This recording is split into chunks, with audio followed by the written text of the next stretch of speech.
السلام علیکم دوستان عزیز، خوش آمدید به کانال ما. چون سلام کردیم به شما سلامتی خواهان هستیم. امیدوارم که خوب و تن صحت هستید. دوستان عزیز، امروز ما با همراهی شما مانتو تیار میکنیم. تا آخر ویدیو با ما باشید. امیدوارم که به شما معقول می شود. چنانه که دیدید دادید دوستان عزیز، ما خمیری مانتو را کردیم و اکنون نچینکش را تیار کرده ایستادم. فرش، پیاز، روغن گاو و نمک و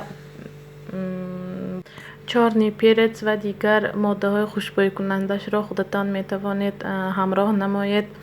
چنانه که دیدید ایستادید، من اکنون خمیر را راست کردم، بریده تیار کردم، حاضر می پیچانم. دوستان عزیز، از همه شما منت دارم که ویدیوهای ما را تا آخر تماشا میکنید، کامنتاری های خوب می نویسید. همین شما که هستید کانال های ما پیشرفت ایستاده است. هر روز به کانال ما مهمان های نو پیوست شده ایستادند. شما هم خوش آمدید.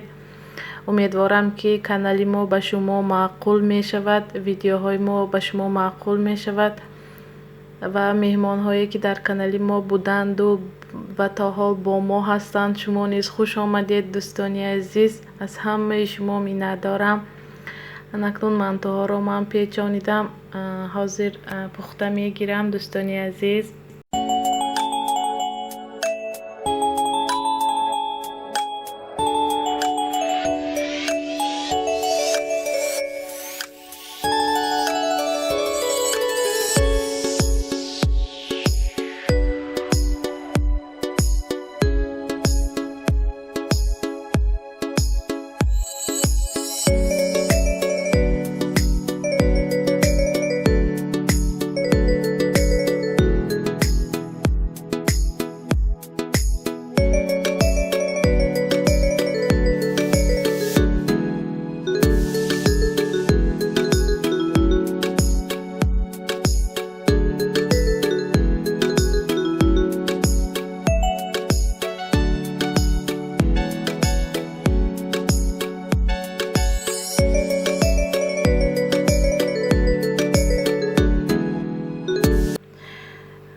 اکنون دوستان عزیز، من خام شوربا پرتافته ایستادم. در یک دیگم خام شوربا و در دیگی دیگرم جزه پخته ایستادم. دوستان عزیز، حاضر یک نمود خام شوربای گوسپندی و نمودی جزه را به شما نشان میدهم. امیدوارم که به شما معقول می شود. سر اول من این گوشت ها را نمیخواد ریزه کرده، نمک کرده 5 ساعت ماندم دوستانی عزیز تا اینکه گوشت ما نمک خورد. اکنون خوش رو زیربانیده با پیاز، کمتر پیاز انداخته زیربانیدم. اکنون به بالایش کمتر آب ریخته زیر دم کرده میمانم. ملایم خوش رو میپزد دوستانی عزیز. کمتر آبی خام شوربای ما به جوش در آمد.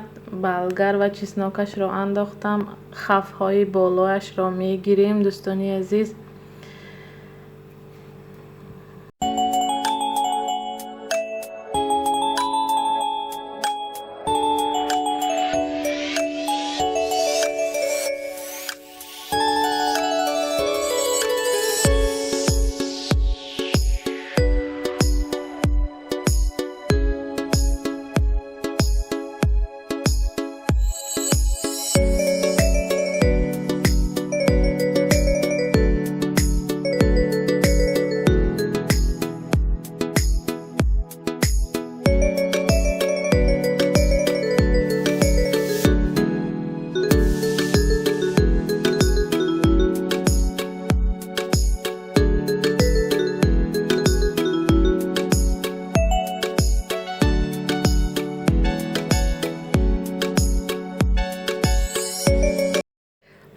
جزای ما تیار شد دوستان عزیز. به ما اشتهای طعام جزای ما کمتر پیش تیار شد. اکنون خام شوربا رو دوامش رو کرده ایستادم.